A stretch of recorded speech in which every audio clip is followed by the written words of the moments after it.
Here I am with Tim Fountain, and we all know Tim Fountain from his legendary show. I think it's been Legend. running 3 or 4 years, which is Me and Mon Ami on YouTube. Definitely worth a watch. And also, oh, there's merchandise available, but I'll let Tim talk about that later. Well, this is just a Christmas catch-up, end of year catch-up. So I'm going to Mm. first of all say, good morning, Tim. Morning, Mike. How are you? I'm super good. And we're going to be Good. talking about Christmas, which both of us sort of have sort of divided on. I like Christmas short and sweet, and that's what we've got here. What do you think? Yeah, the best thing about Christmas on the Riviera is it's short. It's Christmas Eve and it's Christmas Day and then it's done with. You know, that you don't get that 2 week torpor that sets in Britain when everything closes on the 24th and nothing reopens till about the 3rd of January or 4th of January if you're unlucky and it falls on a weekend or something. I used to find it interminable. Here it feels the right length, you know? Yeah, I know exactly what you mean. But you've been active doing all this. Apart from your touring around the countryside in your Citroen and me, you have been going into the water even now. It must have been free. Yeah, I always swim up to Christmas. I mean, I love swimming. I tend to wear some little booties and little gloves and a hat that doesn't make me look terribly cool. But if you can keep your extremities warm, you can swim for longer. That's my philosophy. And the swimming baths in Nice, which as we do go January, February, yeah, they're a period piece. Let's put it that way. It's like a 1970s sports centre. So which ones Uh, do you use? We go to the one in the Old Town by Place Saint-Francois. Ah, that one. It's terribly sweet, but it really is a blast from the past, you know. And it gets very crowded, and you've only got sort of limited window in which you can do your lengths and etc. Anyway, but it's much nicer in the sea. But once you get January, February, you really do need the full wetsuit. And I've got a full wetsuit, but oh, it's such a bore to take it off, and then you have to wash it and get the salt out and blah blah blah. Whoa, Life's I hadn't tough. thought of that, but of course that's a thing, isn't it? The salt water and everything. Ah, Oh, it ruins everything. ah. Gets in your groin. Oh no, let's not go there. That's a naval term. I think a coastal term. Coastal groins. So have you done the Not market? that groin. Have you done the Christmas markets? Because we've got one in I Monaco. haven't done the Christmas market. I have an absolute aversion to Christmas markets. I can't stand them. The same rubbish on every stall. It actually, to be fair, the other night in fact, we did it in a video last week. Villefranche had this lovely little sort of Christmas parade, and it was for the locals, it was for the kids, and there was a sort of one of those bands that begin with an M. I can never remember what they call mariachi bands or something. Mariachi band. Yeah, and it was all very, very lovely, and everybody sort of paraded down to the Citadel, and there was some mulled wine, and Santa seemed like he'd learnt to dance. It was all going on, and that was fun. But I do have an aversion to this. I just think it's total overkill. These Christmas markets, every 6 stalls they're selling the same stuff. Um, I don't find it very Christmassy. I'd rather actually, in a funny way, walk around the old town of Nice, look in the butcher's shops, look in the cheese shops. They're all decorated. To me, that feels, let's be honest, Christmas is an invention of Charles Dickens, but it feels quite Dickensian. Um, but somehow the Christmas markets that to me are the same in Nice as they are in Cannes, as they are in London, as they are in Leeds. It just feels a bit. But I'm sure I'll be in the minority. I'm sure everybody else The loves them. word But I'm naff. sure the kids love them. You're looking for the word naff. But Have yeah, I mean, you got- and the big wheel and stuff in Nice, I think he's gorgeous, but the sort of the fun fair element, and I think the fun fair is great in Monaco, if you like fun fairs. Um, have you done the big not wheel in Nice? We did it a few years ago. God, it was cold up the top. Yeah, it's Oh, actually, true, I true. found it quite scary because it's so True. slow Yeah. and you're sort of stranded right up at the top. And I'm fine with heights if I'm kind of moving, but if you leave me there to think about it, I start to get a bit, don't look down. It's a long, long way to fall about it all. So, what was your most memorable Mia Mon Ami adventure of the year? Was it Marseille? Oh, golly. I mean, we enjoyed Marseille a lot. I mean, what surprised me about Marseille, and we were there for 3 days. I should just say that I'm no Marseille expert at all. It's what I picked up in 3 days. But I was very surprised by some of our viewer reaction because in the comments section we have a lot of comments, a lot of engagement, and there were so many people who had such a downer on Marseille. Some for reasons that they'd been there, just not had a nice time. They didn't feel it was safe. They hated the graffiti that is Everywhere. particularly in the sort of six arrondissement and all the rest of it is everywhere. Um, but I mean, we dropped lucky. We stayed in the Cours Julien area. We stayed at the Mama Shelter Hotel, which was only like €100 a night. There's now I think a Mama Shelter in Nice has opened. Um, and when we got there, I was like, just look at this graffiti. It is over everything. But it gives you a slightly false impression because actually scratch the surface and you realize that Cours Julien area, that six arrondissement, yes, there is definitely some poor housing and all the rest of it, but there are also quite a lot of middle class people moving in there, and there are trendy cafes, and there are families, and there are people on those electric bikes that you put six kids on the back and go get your baguette. There's all that stuff going on, and that's what I kind of loved because it's an area in transition. It's an area that's gentrifying but hasn't tipped over the edge, and the money hasn't got in there yet to such an extent that it's spoiled it.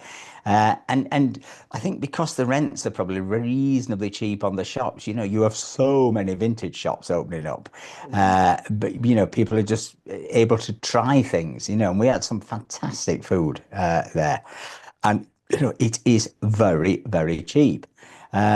I mean, the areas of Marseille that actually less excited me are the bits that most people go to. The port's the port. It's like a big version of Nice Port. It's lovely. I didn't get excited about it. I've seen it once. I'd never go back. I went up to the Basilica. It was fine. It's a basilica. It's got a good view. But actually, it was the street life of the Sixth and the Moroccan market and all the sort of dodgy goings on that were happening there. I never felt for a second, by the way, unsafe.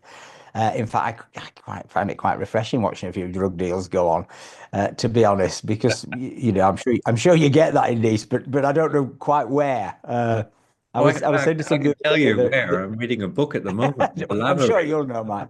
and explains it tells you where, tells you what you can buy. It's a bewildering array of stuff. It's a whole smorgasbord of drug type things. It's incredible. Really, Yeah. No, no, just reading it's this book. Who is it? Oh, Siam Spencer. She's written this book, right, Lavery, and she spent quite a bit of time in Le Moulin as a journalist. you're That's right, yeah, yeah, really yeah. pitched up as a locataire. Really good book. Recommended. Halfway All through. right, what's it called again? I missed the first bit. Ah, The Lavery. Right, I'll look That's it in the up. That does sound laundry. It's interesting. definitely worth looking up, and it's really well. It's now. I mean, it's really very very good. I'm thoroughly enjoying Yeah. it. Yeah. Because the thing, I absolutely adore Nice. I love the landscape down here. I'd prefer, to be honest, I'd much prefer the landscape down here to the one in Marseille, which is sort of a bit more Atlantic-y and a bit more, spread out. But Nice doesn't really, unless I've missed it in the last 20 years, have a Bohemian quarter. The area behind the port is fun and for a while was perhaps a bit more edgy than it is now, and it's very nice and etc. But it's not particularly bohemian, whereas there genuinely feels to be a bit of a sort of bohemian countercultural vibe in Marseille. There's a lot of students, and I got the feeling there were, particularly in that sixth arrondissement, there were young people coming there. There were young Parisians coming there because I think it was voted, and we didn't know this at the time. But it was only afterwards we discovered it was voted the coolest district in the world last year by Time Out. Well, it is. Um, Oh, you've been there. you've been there. No, you've Oh, well, been. So it is well, cool. exactly, It exactly. must be the coolest by definition. Yeah, yeah, of course. Uh, So Marseille was fun, but that wasn't really typical of what we do. Like you say, often we're going up to kind of bizarre mountain villages. Quite recently, I think it was you who reminded me of it. Actually, you said, "Why don't you go up to the Col de Bras, which is the incredible sort of windy road that often features in the Tour de France?" And so we ended up going to a village called Tout de l'Escarène, which is, I think, a village of about 700 people, something like that. And I think the tout means the shelf of l'Escarène. And there's one restaurant, and it's very, very cheap, and it's nice, and it's huge portions. And we sat in the sunshine there. Then we did the sort of Col de Bras in the car. And it was very sweet, actually. About 4 days afterwards, one of our subscribers messaged and said, "We followed your footsteps. We did exactly the same. We went to the restaurant. We absolutely loved it." And that's kind of often typical of what we do. We try and go to places that I feel are a bit unjustly neglected. We've all been to Es Village. It's lovely if you like the crowds. We've all been to Saint Paul de Vence again. It's absolutely beautiful, but it can get overcrowded. But there are so many of those wonderful villages in the hinterland behind Nice that people just never go to, and it's been quite interesting. Often locals in those villages have said to us afterwards, it's amazing. The Nice ones have just sort of stopped coming. They've stopped being interested in them. And but others are doing well. Others have got two or three restaurants and have become sort of a destination for a day trip, for people to go out and have a nice meal and have a walk and things like that. Somewhere like oh gosh, what's the one outside Cancermere where Saint-Genet. Saint-Genet, there's a very good restaurant, or a couple of good restaurants in Saint-Genet. It's a beautiful, beautiful village. There's a fantastic walk into the hill of Saint-Genet, the Bow. And I've never been when it's been busy. It's a great day out. So I guess we try and encourage people to do a bit of that, really. Spread the love. Don't just go to Ez. Well, what about the creche village, Luceram, I think it is. You were. Lutheran was incredible. Yeah, I mean, it will be incredible now. That certainly is busy, certainly at Christmas time. It's a beautiful village. Everybody comes up with these incredible Christmas creches outside their houses. By creche, I mean a sort of nativity scene. Uh, and it's very atmospheric, and some of them are really pretty, and some are cute, and some are a bit odd. And there's two or three restaurants there and bars. Again, it's a great day out, but I'd go midweeks. I have a feeling in the run up to Christmas weekends it gets pretty throng. But no, Lucerne, fantastic place to go to. Have you been But to Gatier by any chance? been to Gatier. Yes, we have been to Gatier. Now I'm trying to remember what we did when we were there. The trouble with We've this done village so. is, I mean, we're doing a video a week, and so that I obviously is know. 52 adventures a year at least, and sometimes we do a Wednesday thing. But I can't. Yeah, I can't quite. We did go to Gatier, and it was nice. But to be honest, I can't really recall going to any of those little villages that I haven't liked. Some are a bit more lively than others. Some do feel like they're becoming depopulated a bit. But others, like San Gene, they feel like there's a new young community sort of moved in uh, and I think in many ways they're a great place to live if you could get a group of people together, uh, so that there's a sort of a mix of ages in them, because I think otherwise it's obviously they are quite literally dying out. Well, the Tourette Salou seems to be very active just past Smalks. Yeah, Tourette's is nice. I mean, is Tourette's the one where I could do with Mr. Boo here to remind me where the Escoffier Museum is? I, Is that I, Tourette's the Lou? you put me on the spot. Don't put me on the spot. Can't remember. I don't know. But there is there's a wonderful little quirky museum dedicated to the chef and the sort of godfather of French cuisine, Escoffier.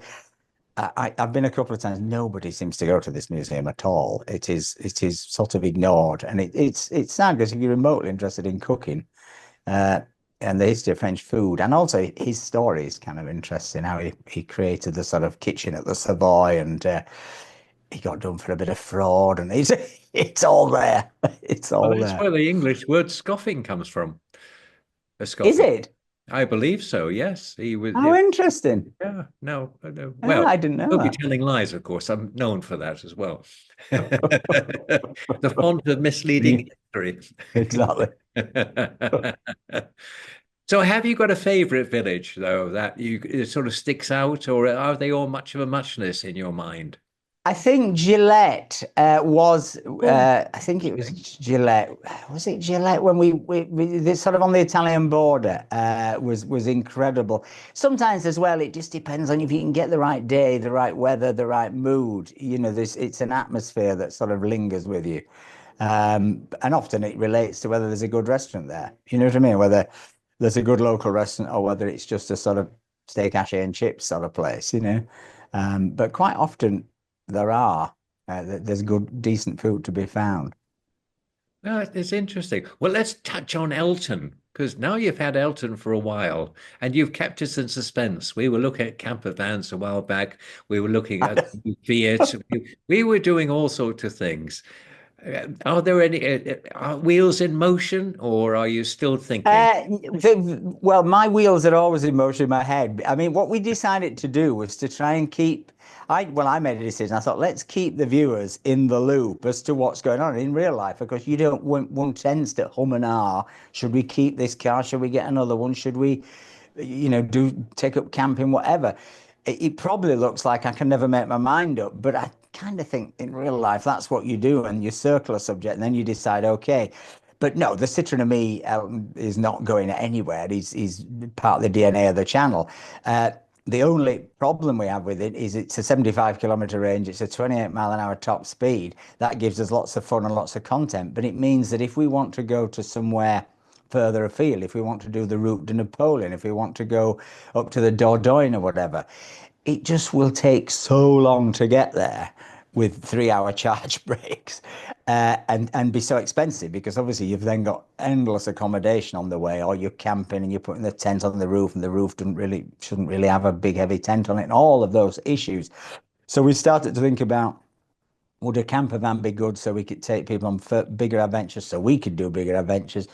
Then we thought about other cars and all the rest of it, and we sort of, I think the stage we're at is a longer range second car would be good, but it probably at this stage is we're just going to rent cars and rent camper vans when when we fancy doing a longer trip. But we do have we're not I won't reveal it, but we do have an idea of a very long trip in Elton. But we probably will need to find a bit of sponsorship because it's as I say, once you start doing a long trip, you've a lot of hotel bills, and also if you drive Elton a long way away, you've got to get him back.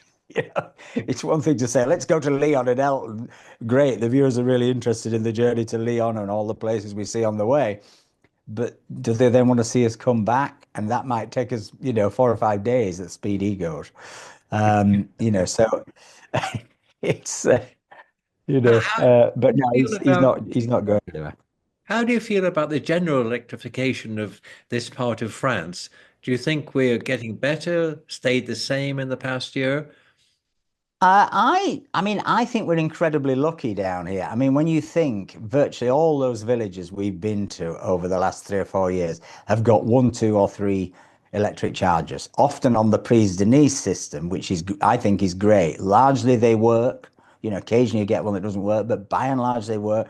By and large, there's one available for us in Nice, not always, but more times than not for certain. Um, once you once we get out of the Prise de Nice region, it's been a bit more hit and miss. We've been okay in Italy, though there are a lot less charges in Italy, that's for sure. And certainly just over the border, Latte, Ventimiglia, and all the rest of it, there are charges. But once you go away from that, it's a more of a struggle.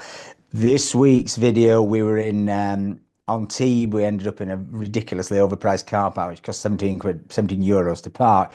There were a lot of chargers. We plugged into two of them. Neither worked for whatever reason. It came on, then it went off. And then we looked on the sort of Right. charge Yes, I map watched thing, and that. there were a lot of people saying the same thing. So, when people say, "Oh, electric is a problem," electric cars are a problem. The electric cars aren't the problem. The problem, as we all know, is the charging infrastructure, and you can't expect people to buy these things if their life then becomes a nightmare of trying to find a charger. We make great play of it in the videos because obviously it's part of the madness of trying to drive a car with a 75-kilometer range and do too much is trying to keep it on the road, trying to charge it up. But if you were actually trying to do that day by day, it's a problem. But in the end, as everybody knows, most people's maximum mileage in a day is 20 kilometers. In fact, most people will do less than that. So for most people, an electric car, even like say a Dacia Spring with 150 kilometers range, is absolutely ample to do what most of us do most of the time. The only time it becomes a problem is if you suddenly think, right, we're going to pack the family up and we're going to drive, up to northern France or whatever, then obviously you're then into quite a number of stops and recharges. And if you're going on the motorways, you're burning off more power. And if it's hot, you're burning off more power. If it's cold, you're burning off more power. The car manufacturers do fib about the ranges of all these things. Although oddly, the Citroen Me, we find it more or less does what it says on the tin, which has really surprised us.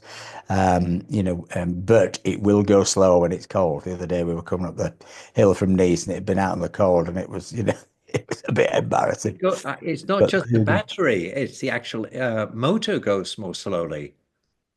well, it's the battery management system. In order to protect the battery, if it's very cold or if it's very hot, it kicks in, so it restricts the speed. So Ah, that's, I think, for the most part, what the issue is. I don't think it's the motor per se saying no. I think it's the battery management system protecting itself, but I might be wrong. Um, fascinating. So you had a parade in Villefranche for Christmas. What was that? mm. It was cute. It was a really cute village parade of families and kids and a mariachi band, and we all walked down to the Citadel. And I say I'm not a massive Christmas person, but I actually got into that. It was fun. It was a village event. I think there is something really. We're very lucky here that virtually every village has got a program of events down here for Christmas. I suspect if you were to go back to where I'm from in Yorkshire, there will be Christmas events, but there will be lots of villages where those things just don't happen. And I think I've always kind of thought about it as to why it still takes place here. And I think it's something to do with the mayoral system. Is that every village, every small town has a mayor, and obviously there are often issues about that and corruption, all the rest of it. But it does keep the politics of the villagers very focused. So the mayor has to deliver a Christmas lunch for the elderly. I saw there was a lovely big Christmas lunch for the elderly in Villefranche the other day. There were about 80 people fed. And the program of events we've got in Villefranche for Christmas is crazy. I mean, I won't go to many of them, but there are a lot of events. It's very community focused. And there are events right throughout the year. And I say, I don't think Villefranche is any different to Beaulieu or anywhere else along this coastline. I think it's a, it's a, it's one of the nicer things about French culture, I think, is that how local it is. Well, from my point of view, I'd recommend anybody come to the south of France for Christmas. I think it's a perfect time to come here. We do have sun, occasionally bad weather, but very rarely. And there's so much to do, and nothing's closed. It's incredible. It's really Yeah, I mean, I think Christmas is good, isn't it? I think, as you said, you can't, I always, I'm loath to tell people to come just because that horrible thing is you can get 4 or 5 days rain, and if you only come for 4 or 5 days, you'll have a pretty miserable time, and you'll blame me. But like you say, by and large, you look at the 10-day forecast we've got right up to Christmas now, touch wood, it looks set fair, and it's lovely because the crowds aren't here. And actually, if you want to get a bit of a tan, you will walking around, but you don't get too hot. Increasingly, I find July and August pretty intolerable here now in terms of heat. bad. And it does seem to have got worse and worse as the years have gone on, where I've just got less tolerant of it. But no, I think it's a fabulous time to come at Christmas, and people always forget that the season used to be these months. It used to be that the Brits came down to the Riviera for the winter, and the minute they got to March, they were off. It Well, was it's only really time in we the were off 30s. now, I'm afraid. Okay. We're running out of time. Oh no! Yes. Don't forget to have a look on meandmonami.com and Well, you've buy got your buy your mugs. Christmas Save a mugs and your few mugs, t-shirt. Tim. Oh yeah. And wishing you And Mr. Boo, a really, really happy Christmas. Hope to see And you to you. in a new year. And Yeah. and we will leave it as usual with a huge smile while I find the off button. Thank you, Have a Tim. great time. Thank you, Thanks. Tim. Bye.